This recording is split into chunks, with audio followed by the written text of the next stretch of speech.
Something monumental is afoot on both sides of the East River, something even the New Yorker who's seen everything has never seen before. At separate construction sites in Manhattan and Queens, the seeds of transformational change are being sown, where the past not only meets the future, it becomes it. We all know the Long Island Railroad has a terminal located conveniently in Midtown Manhattan, but soon it'll have two. And when it does, it'll revolutionize travel between Manhattan and the island of almost 8 million people to its east. When East Side Access brings Long Island Railroad service into Grand Central Terminal for the first time, along with it comes more service options and capacity than ever before. The kind of flexibility that'll give rise to new connection opportunities and new travel choices, not just for LIRR customers, but for the entire region. A game changer? You bet. But while this, the largest public works project in the U.S., is still a few years away from fruition, work carries on in earnest, under your feet or perhaps even in your neighborhood, that you can't see, hear, or feel. But it's there, and it's significant. On the Queens side, a metamorphosis has taken place over the last few years, bringing shape and functionality to what was once the wide-open cut of the entry point of the 63rd Street Tunnel. 3 new structures now dominate the landscape above the former open cut. The first is a substation to power the trains. The second, because no one likes a stuffy rail terminal, is a ventilation plant. Last but not least is the future yard services building for those who clean and fix the trains at the future midday storage yard, which we'll get to in a moment. The intricate freeze and carve excavation work under Northern Boulevard is now a fully formed arch. And what were once 4 large boreholes in the sidewall of the pit is now the site of the future plaza interlocking, clearly defined subterranean entranceways to the new tunnels beneath Sunnyside Yard. Plaza is the first interlocking to the west of Harold. There's a series of switches and signals that'll line you up for whatever tunnels or tracks that you'll be going to in Grand Central. In 2 of the tunnels, you'll currently see the very beginnings of the future track structure. To get to Penn Station and someday Grand Central, trains must traverse the very busy Harold Interlocking. With 700 to 800 train movements a day, it's the busiest of its kind in the U.S. And it's about to get some major upgrades that'll serve customers for generations to come. This location will have a brand new signal system, all state-of-the-art, with new catenary, new third rail, new switches, a new state-of-the-art microprocessor system for the signal controls.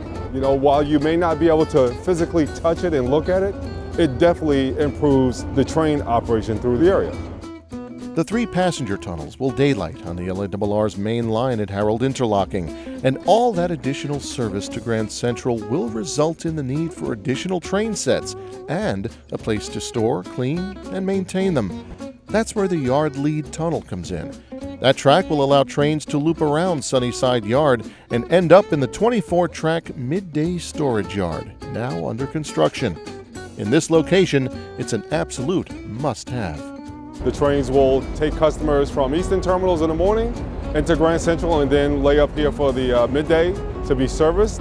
And then in the evening, they will go from here into Grand Central and then accommodate our customers from here out to their home terminals.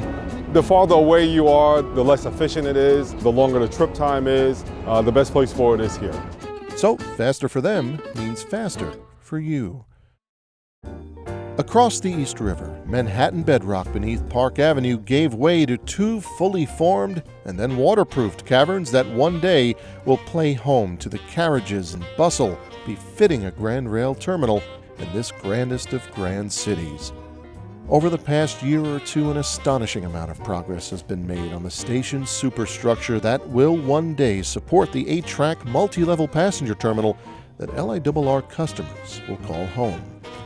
Design elements like the nodes under each street, 45th through 48th, are now clearly visible. Work has even begun on the lower level platforms. If you went down there 2 years ago, what you would see in the caverns is 2 large holes under construction. If you went down there today, what you would see is a superstructure, 3 different levels, the upper level, the lower level, and the mezzanine. In some spots, you can actually see finished structural work going on and what the station's actually going to look like in the end. Moving up one level to the future LIRR concourse, work continues on the critical fire and waterproofing, ductwork, plumbing, etc. The guts of the place, basically, most of which you'll never see, but are as important to the viability of the terminal as the trains themselves.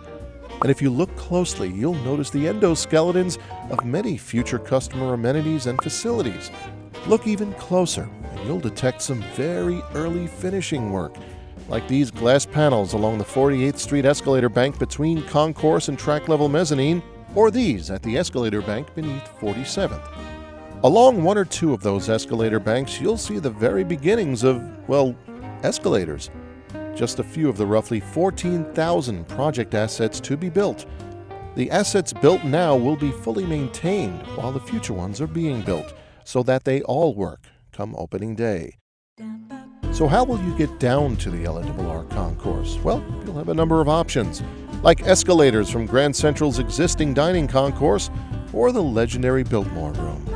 You'll even have access through the very tall One Vanderbilt development being built right next door on 42nd. But if you ask LIRR customers, the access they want most is right now.